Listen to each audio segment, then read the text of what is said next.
Então, esse é o edital, né? Na verdade, chama Manual do Candidato. Eu não sei, agora eu fiquei na dúvida. Não, na PUC tem. Então, todo processo seletivo tem um edital, que está até aqui, na verdade, o edital da PUC. Ele é menos bonito, né?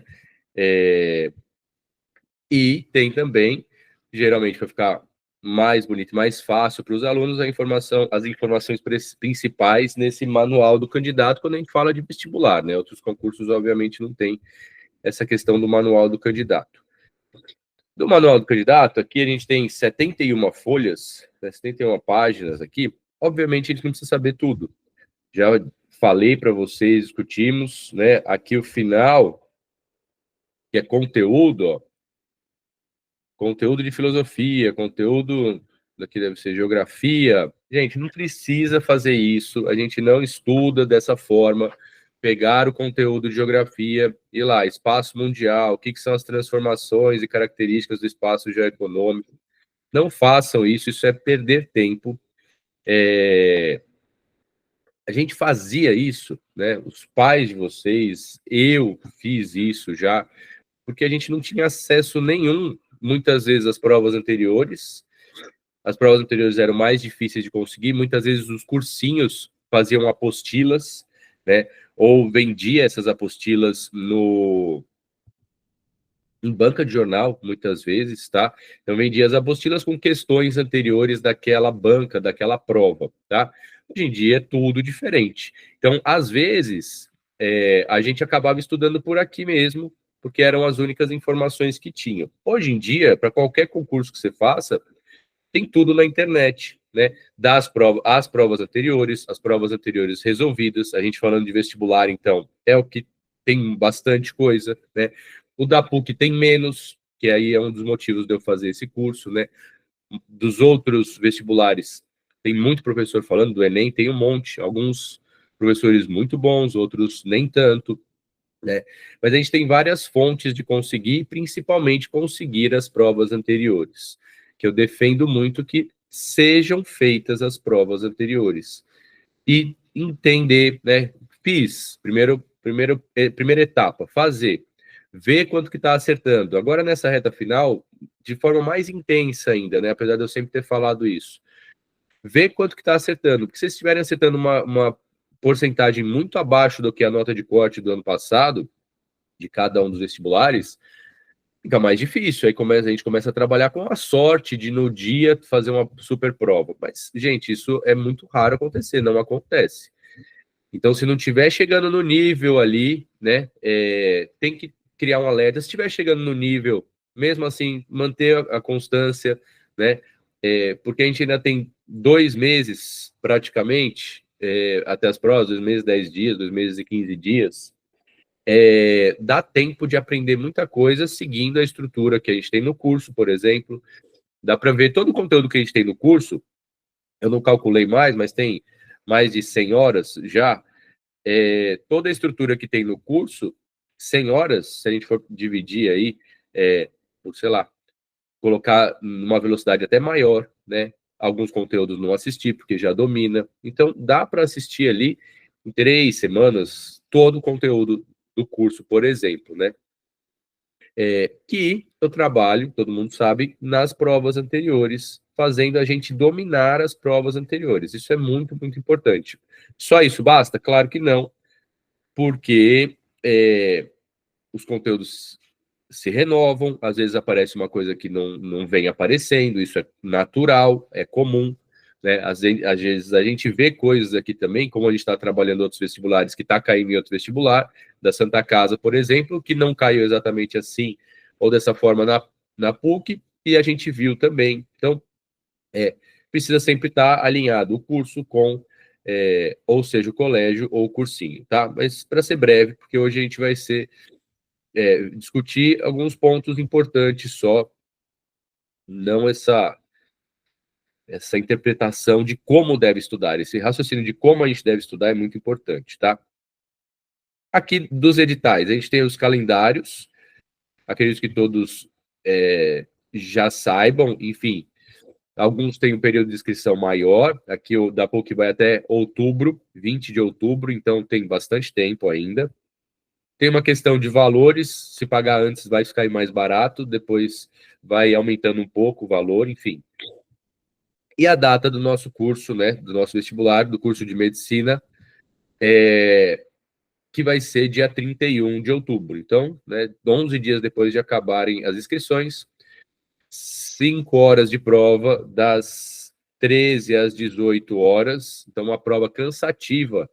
E aqui vale outro alerta, né? O alerta de que 5 horas de prova, pessoal, não é fácil. Alguns alunos, alguns colégios fazem os simulados, e vocês sabem que vai chegando no final, a gente cansa. Então, isso é uma outra coisa que tem que ser treinada. Se vocês nunca treinam, ficarem sentados durante 5 horas, concentrados, fazendo uma prova que é a prova importante, ou a prova mais importante que vocês fizeram na vida, e a prova importante do ano, é tenso, não é fácil. Tem que tentar simular isso. Como? Na casa de vocês, no cursinho, no colégio. No colégio nem tanto, né? Imprimir a prova, sentar, se trancar num quarto e fazer a prova do início ao fim. Pelo menos, né, quem nunca fez isso, fazer agora nessa reta final, uma prova por semana, seria o ideal, né? Já vir fazendo, lógico, mas quanto mais conseguir fazer até lá, porque é cansativo, né? É 5 horas, eu acho que 4 horas já é cansativo e começa a dar um nó na cabeça. A redação, para mim, sempre foi algo que muito cansativo também e desgastante, demora, aí cada um vai ter seu perfil aí, mas demora bastante. Então, isso tem que ser treinado, tá? Aí tem os resultados, isso é coisa para depois. Então, inscrição, obviamente, é importante. Obviamente, já vi muitos alunos, tá? Muitos, muitos, muitos. Eu tive o ano passado uma aluna que fez isso, eu não lembro para qual prova, acho que para Santa Casa, talvez. Ela fez a inscrição, mandou o boleto para o pai não pagou na hora e ela perdeu a inscrição, porque ela mandou para o pai estava com as responsabilidades dele lá no dia a dia do trabalho dele, enfim, não pagou, esqueceu. Aí o que aconteceu? Ela esperou, esperou, esperou. Quando foi ver onde ela faria a prova, enfim, isso assim, tipo, 20 dias depois, ela descobriu que não tinha pago, né? Enfim, é uma culpa, no meu ver, do aluno, tá? Vocês são grandes já o suficiente para se responsabilizarem totalmente por isso. Então, é o pai que vai pagar, a mãe, seja lá quem for, manda, alerta, fala, e aí, deu certo, pagou, a noite chega, né? Às vezes a gente manda, os pais estão numa reunião, ele não vai, ele abre a mensagem e não responde, como a gente faz hoje em dia, né? Mas cabe a vocês conferirem se a pessoa pagou, ou vocês mesmos pagarem. E, importante, eu faço isso sempre. Pagou. Hoje em dia a gente paga muito com Pix, o pagamento é na hora, né? Acessa no mesmo dia ou no dia seguinte a plataforma que vocês fizeram a inscrição, que aí vai estar lá, inscrição deferida ou inscrição aguardando pagamento. Se a inscrição estiver aguardando pagamento, quer dizer que não foi pago ainda.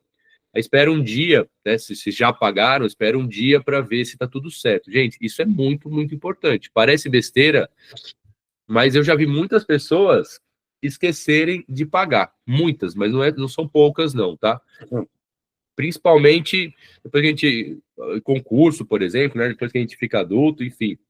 Você faz a inscrição e acaba esquecendo e venceu, passou, tá? Então fiquem atentos com isso, confiram na plataforma se já está pago. Pode ter dado algum erro também, tá?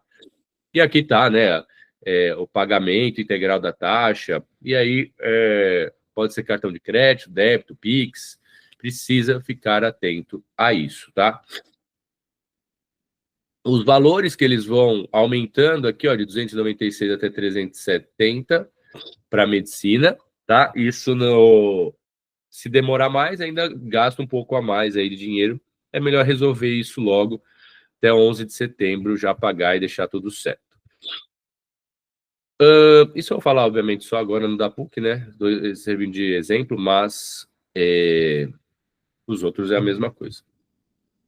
Aqui no manual do candidato tem tudo que vocês precisam preencher, isso daí é besteira, lá geralmente a própria plataforma, a gente escreve rapidinho isso daí, bobagem, só atenção, principalmente documentos, deixar os documentos completamente certos, né, CPF, RG, não pode errar. E aí a gente vem para a parte, cadê?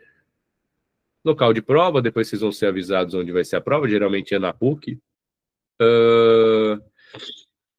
De escolher o curso. Vamos para cá primeiro. Não sei se eu passei, agora eu fiquei na dúvida. Eu abri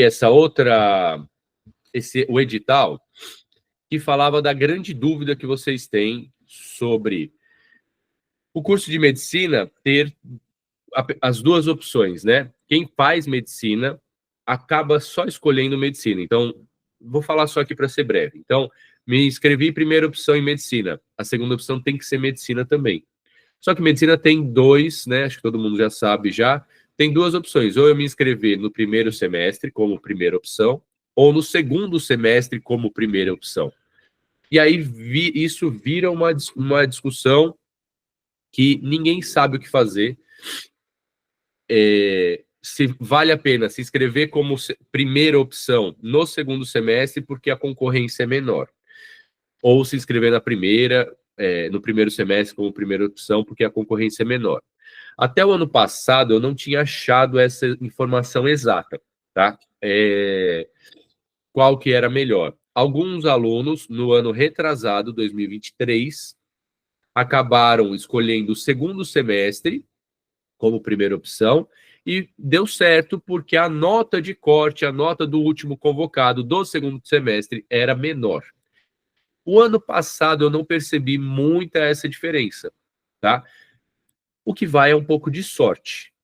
Né? A aluna me perguntou hoje o que eu me inscrevo. Gente, é sorte. Às vezes as notas... Como tá? Os alunos estão nesse jogo, e todos vocês. Se eu me inscrevo como primeira opção no primeiro semestre ou no segundo. E o que está acontecendo é que as notas são muito parecidas, tá? Então vai ser sorte, não tem jeito. Aí, às vezes, muita gente foi para o segundo semestre e a lista do primeiro semestre rodou mais, assim, em relação às notas, né? Então, acho uma preocupação, meio que fecha o olho, pensa o que você acha mais seguro. A gente pode até analisar de novo as últimas listas de chamadas do primeiro e segundo semestre para ver se eu tenho outra ideia aí de como ajudá-los, tá? O que acontece, e aí é o que eu não tinha resposta, e por isso daqui que eu vou interpretar, eu vou colocar a minha interpretação com vocês, o que vai acabar acontecendo, né? Eu tinha anotado, agora eu tirei a abazinha ali. Aqui, ó. Artigo 31 parágrafo 1º e 2º, né? Então, ó, respeitando o número... Deixa eu abrir aqui. Ampliar. Respeitando o número de vagas para cada curso, turno, local de oferecimento semestre letivo de início, a convocação dar-se-á da seguinte forma. Primeiramente serão convocados, né, na ordem de classificação, conforme o artigo 27, os candidatos classificados que indicarem o curso, turno, local de oferecimento semestre letivo de início como primeira opção. Normal, né? A pessoa colocou como primeira opção, tá lá entre os 30 melhores, vai ser entre os 100, na verdade, né, vai ser convocado. A gente vai falar sobre a quantidade de vagas. Aí entra aqui, olha, esse segundo é o mais importante para quem está nessa dúvida. Restando vagas após a convocação de todos os candidatos classificados ao curso, turno, local de oferecimento semestre letivo de início indicados como primeira opção, serão convocados os candidatos que indicarem o curso, turno, local de oferecimento semestre letivo de início como segunda opção. Então aqui, ó, isso praticamente, para a gente, anula a segunda opção. Por quê? O candidato, acho que o ano passado, que passou na primeira opção, lá na 12ª, terceira chamada, ele ficou na posição 200, sei lá, 250, não lembro quanto que foi, eu até publiquei isso. Então eu tenho muito mais candidatos que colocaram como a primeira opção e que estão classificados, né? Porque a lista de classificados é gigantesca para a primeira opção e para a segunda. Então, nunca vai acabar essa lista de classificados das pessoas que colocaram como primeira opção para começar aí a analisar quem colocou como segunda opção. Então, o caso de segunda opção não existe aqui na medicina. Essa é a interpretação que eu estou fazendo. Então, por exemplo, vamos supor que eu, João, coloquei como medicina primeiro semestre como segunda opção. E tirei 800, né? Não é nem assim a pontuação, na verdade, né? É até 200, a gente vai falar sobre isso. Então, tirei 160. É uma pontuação ótima, na verdade, né? 160 de 200 é 80%. Tirei 160. E eu coloquei o primeiro semestre como segunda opção. Só que aí lá na chamada, começam a chamar pessoas que tiraram notas muito abaixo da minha. Tiraram 130, 120, e eu tô como 160. Só que eu tô competindo só com a minha primeira opção, que é o segundo semestre. Então não adianta eu tirar uma nota super boa e pensar no outro semestre que eu coloquei como segunda opção, tá? Isso não vai nos ajudar. Então, eu vou olhar de novo, vou até olhar ali quais foram os últimos convocados. Se a gente tiver tempo, eu faço isso hoje ainda, para a gente de novo pensar se há uma estratégia melhor ou pior em relação, pensando, né, com base nesse ano, pensando no ano que vem, para ver qual opção vocês colocam, tá? Ou podem colocar, enfim. Então, essa é uma discussão preocupante, né? Que os alunos sempre se preocupam aí em relação à PUC. Em relação à prova, a prova está igual à do ano passado, né? Tem uma prova geral de 100 pontos, onde 50 é uma redação. Então, quem não tiver estudando, né, tem alguns alunos aqui no curso, ou muitos, na verdade, que estão estudando com professores particulares a redação, e eu acho que tem que ser esse caminho. Redação vale 25% da prova, vale muita coisa. Todas as outras questões, história, geografia, filosofia, matemática, que é super difícil, valem os outros 50% da prova. Os outros 50 pontos, que é 25% da prova. E o nosso conteúdo, que é o grande motivador de eu fazer esse curso lá, lá em 2023, é que metade da nota da prova é biologia e química, tá? Então são 100 pontos dividido em 20 questões, obviamente 5 questões, 5 pontos para cada questão, 10 de química, 10 de biologia, que é o que a gente está vendo, né?